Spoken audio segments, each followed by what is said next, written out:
जो कुछ भी हो रहा है यह शर्मनाक वाकई है और एक लिहाज से यह ठीक है कि यह सब कुछ देश की जनता और दिल्ली की जनता खासतौर पर देख भी रही है कि उनके चुने हुए पार्षद कैसा बर्ताव करते हैं। आगे बढ़ते हुए आज देश की सियासत का सबसे सनसनीखेज दिन है। आज बहुत सारी पॉलिटिकल डेवलपमेंट्स एक साथ हुई।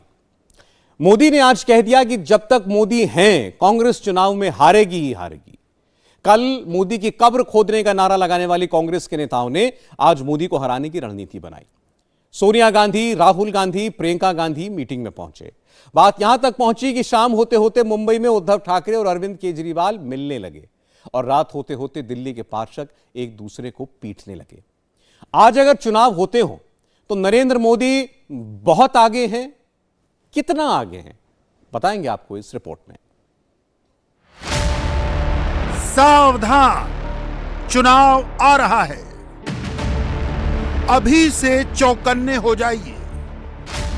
वो कौन हैं जो दिन रात मोदी के लिए मौत की दुआ करते हैं? मोदी तेरी कब्र खुदेगी। ये निराशा के गर्त में डूबे लोग ये कह रहे हैं, माला जपते जपते कह रहे हैं, मैं मोदी तेरी कब्र खुदेगी।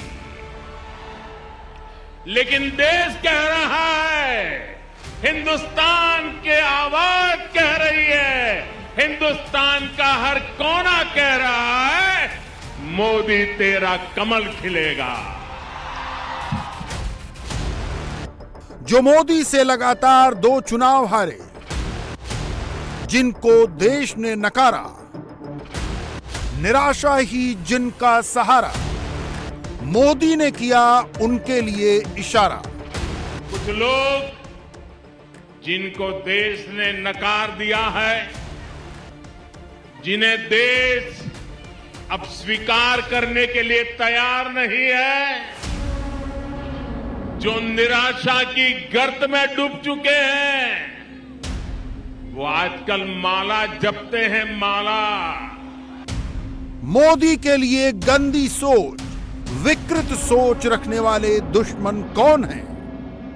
देश की जनता इस प्रकार की विकृत सोच वाले, विकृत भाषा बोलने वाले लोगों को करारा जवाब देगी, मेघालय और नागालैंड में भी देने वाली।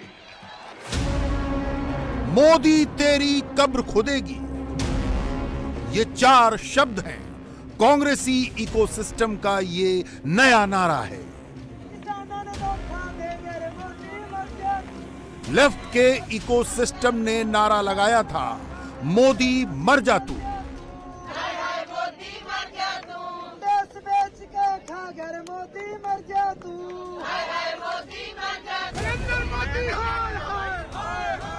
कांग्रेस के इकोसिस्टम ने नया नारा दिया, मोदी तेरी कब्र खुदेगी।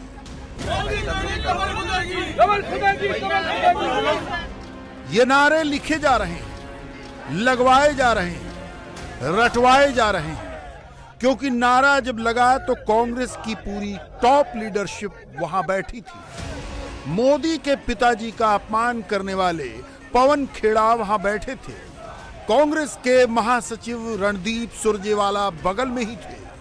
राहुल गांधी के सबसे करीबी और कांग्रेस के संगठन महासचिव केसी वेणुगोपाल वहां मौजूद थे। इस बीच ये नारा लगाया गया।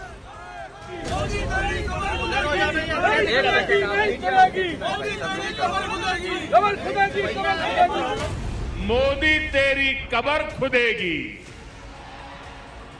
ये निराशा के गर्त में डूबे लोग ये कह रहे हैं, माला जपते जपते कह रहे हैं, मैं मोदी तेरी कब्र खुदेगी।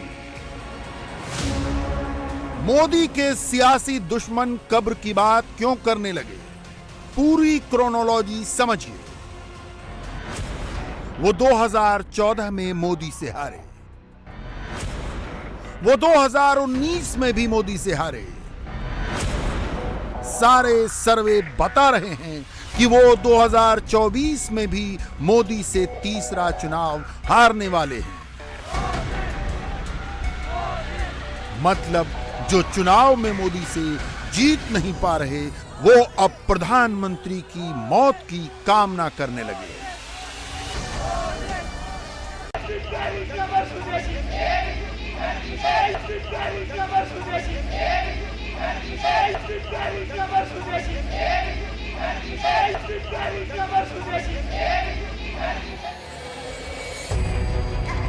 मोदी तेरी कब्र खुदेगी, ये नारा अलीगढ़ मुस्लिम यूनिवर्सिटी के मुस्लिम कट्टरपंथियों ने लगाया था।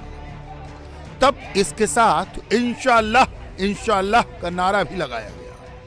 कट्टरपंथियों से पहले ऐसे नारे कश्मीर के अलगाववादी लगा रहे थे। तो समझिए कि कांग्रेस किस राह पर चल रही है। कुछ राजनीतिक दल इतने हताश हो गए हैं, इतने निराश हो गए हैं कि उनको लग रहा है जब तक ये मोदी जिंदा है उन लोगों का मेल बैठने वाला नहीं है। मोदी जिंदा है तब तक देश का आशीर्वाद उसको मिलने ही वाला है, और इसके कारण उनकी नींद हराम हो गई है। और इसलिए आजकल ये निराशा में डूबे हुए लोग, हताश हो चुके लोग, मोदी के मरने का इंतजार करने वाले लोग माला फेर रहे हैं और कब्र खोदने में बैठ गए हैं। अरे कुछ समाज सेवा का काम करो, ये कब तक कब्र खोदते रहोगे? और वो नारा बोलते हैं मोदी तेरी कब्र खुदेगी। देश कह रहा है मोदी तेरा कमल खिलेगा। आपको लगता होगा कि मोदी ही टारगेट पर क्यों? विपक्ष काम करे, चुनाव लड़े, चुनाव जीते और मोदी को हटा दे। अगर इतना सिंपल रास्ता मौजूद है तो मोदी के मरने की दुआ क्यों मांगी जा रही है? इसे समझना है तो मोदी की रेटिंग देखनी होगी। हिंदुस्तान में मोदी की अप्रूवल रेटिंग 67% से ऊपर चल रही है और राहुल गांधी 7% पर भी नहीं।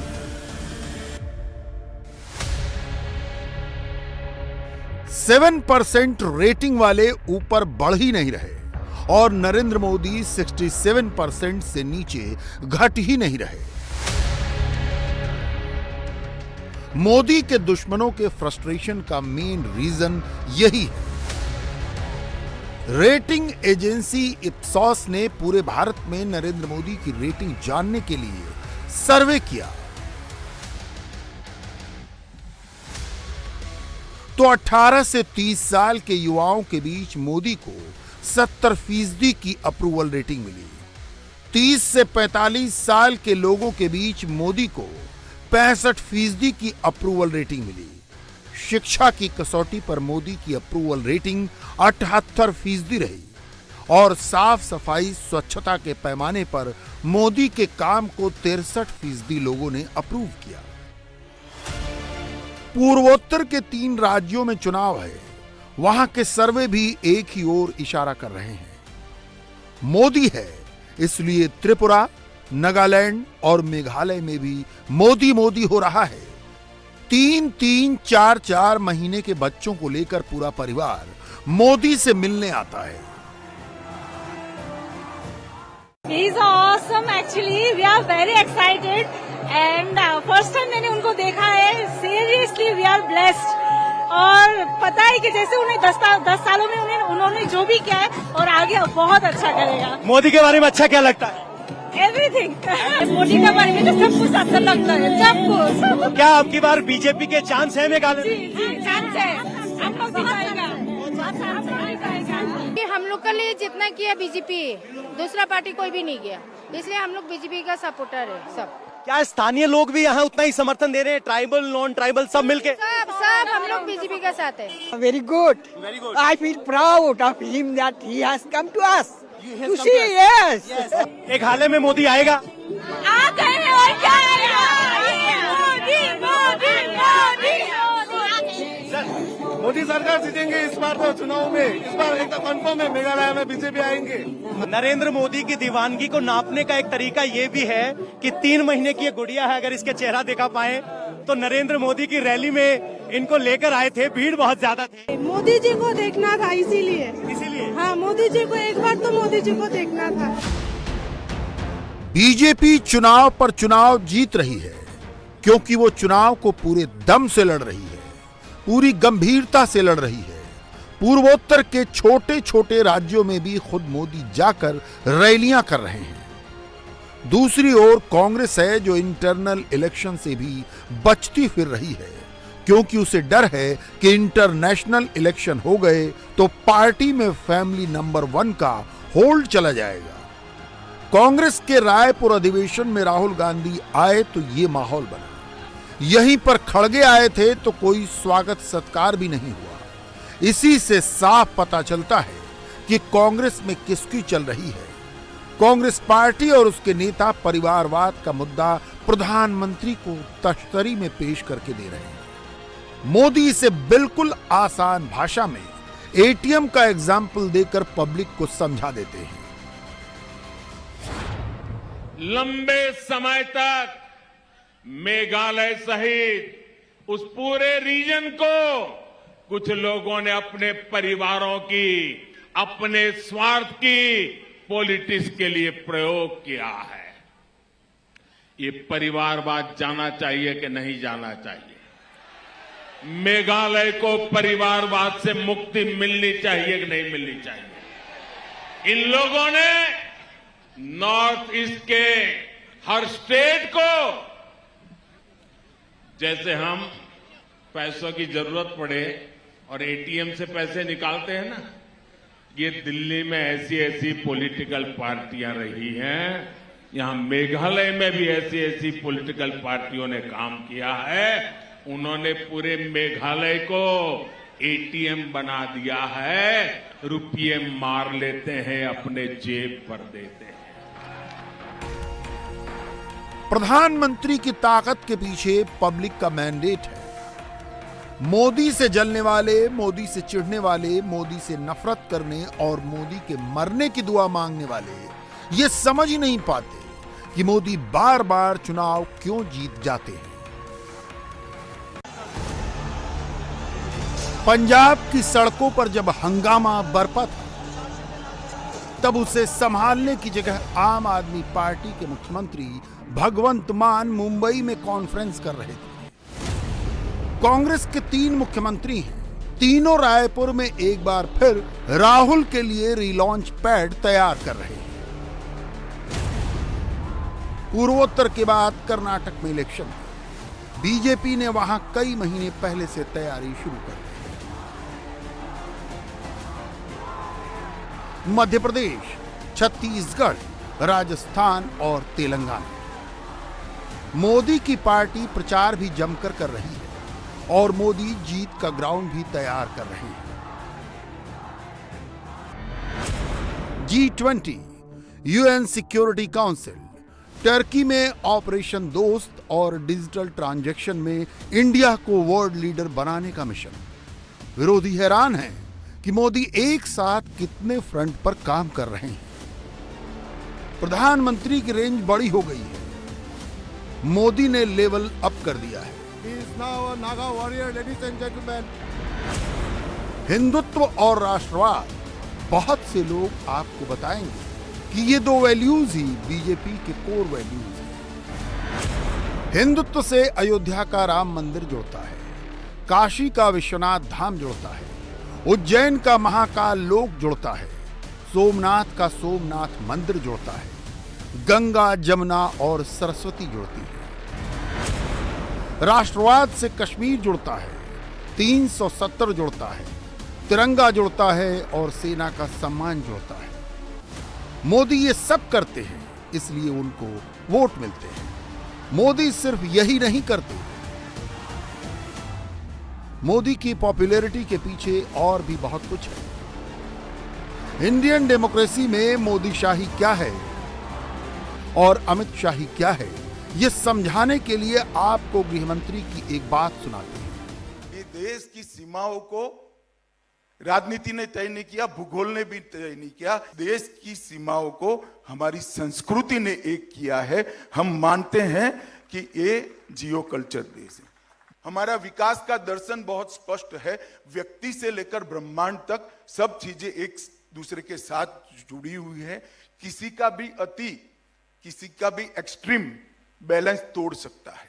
और तीसरा हमारा सूत्र है, विकास पर पहला किसका अधिकार होना चाहिए।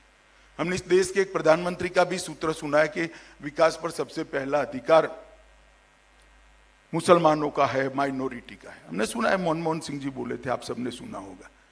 परंतु हमारा बहुत स्पष्ट है, विकास पर सबसे पहला अधिकार वंचित का है, जिसको नहीं मिला इसका है, गरीब का है। इसीलिए मोदी जी ने लगभग 10 करोड़ घर गैस बांटे, कहीं से कोई फरियाद ना आई कि किसी को धर्म के आधार पर भेदभाव हुआ। 11 करोड़ शौचालय बनाए, कोई नहीं बोल सकता कि मुस्लिम को, क्रिश्चियन को, सिख को, बौद्ध को, जैन को या हिंदू को नहीं मिला है। हर घर में बिजली भेजी, कोई इस प्रकार की कंप्लेन नहीं है। अमित शाह हिंदुत्व को सांस्कृतिक राष्ट्रवाद के बड़े घेरे में रखते हैं और मोदी के सबका साथ सबका विकास नारे को पंडित दीनदयाल उपाध्याय की थियरी से समझाते हैं। मोदी केयर और वेलफेयर इसी का एक्सटेंशन है, यानी जो थियरी पहले से लिखी हुई थी, मोदी उसी का प्रैक्टिकल करके दिखा रहे हैं। गरीब वोट बैंक जो कभी कांग्रेस का फिक्स डिपॉजिट था, आज मोदी के पीछे है। किसान, पिछड़े, दलित या आदिवासी सब मोदी के साथ हैं, क्योंकि मोदी ने उनके लिए काम करके दिखाया है।